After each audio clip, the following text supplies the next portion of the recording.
एक दिन श्री कृष्ण जी पीपल के नीचे ध्यान की मुद्रा में बैठे हुए थे। तब उस क्षेत्र में एक जरा नाम का बहेलिया आया हुआ था। जरा एक शिकारी था और वह हिरण का शिकार करना चाहता था। जरा को दूर से हिरण के मुख के समान श्री कृष्ण का तलवा दिखाई दिया।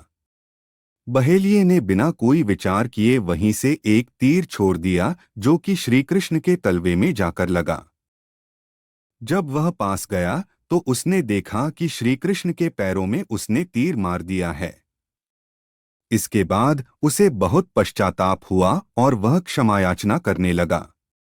तब श्री कृष्ण ने बहेलिये से कहा कि जरा तू डर मत, तूने मेरे मन का काम किया है।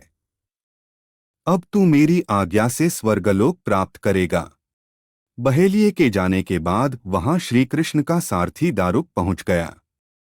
दारुक को देखकर श्री कृष्ण ने कहा कि वह द्वारिका जाकर सभी को यह बताए कि पूरा यदुवंश नष्ट हो चुका है और बलराम के साथ कृष्ण भी स्वधाम लौट चुके हैं। अत सभी लोग द्वारिका छोड़ दो, क्योंकि यह नगरी अब जलमग्न होने वाली है। मेरी माता, पिता और सभी प्रियजन इंद्रप्रस्थ को चले जाएं। यह संदेश लेकर दारुक वहां से चला गया।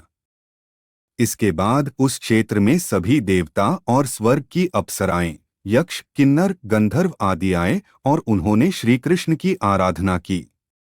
आराधना के बाद श्री कृष्ण ने अपने नेत्र बंद कर लिए और वे सशरीर ही अपने धाम को लौट गए। श्रीमद् भागवत के अनुसार जब श्री कृष्ण और बलराम के स्वधाम गमन की सूचना इनके प्रियजनों तक पहुंची तो उन्होंने भी इस दुख से प्राण त्याग दिए। देवकी, रोहिणी, वसुदेव, बलराम जी की पत्नियां, श्री कृष्ण की पटरानियां आदि सभी ने शरीर त्याग दिए। इसके बाद अर्जुन ने यदुवंश के निमित्त पिंडदान और श्राद्ध आदि संस्कार किए। इन संस्कारों के बाद यदुवंश के बचे हुए लोगों को लेकर अर्जुन इंद्रप्रस्थ लौट आए।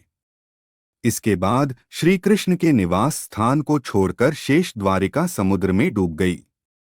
श्री कृष्ण के स्वधाम लौटने की सूचना पाकर सभी पांडवों ने भी हिमालय की ओर यात्रा प्रारंभ कर दी थी। इसी यात्रा में ही एक एक करके पांडव भी शरीर का त्याग करते गए। अंत में युधिष्ठिर सशरीर स्वर्ग पहुंचे थे। वानर राज बाली ही था। जरा बहेलिया संत लोग यह भी कहते हैं कि प्रभु ने त्रेता में राम के रूप में अवतार लेकर बाली को छुपकर तीर मारा था। कृष्णावतार के समय भगवान ने उसी बाली को जरा नामक बहेलिया बनाया और अपने लिए वैसी ही मृत्यु चुनी जैसी बाली को दी थी।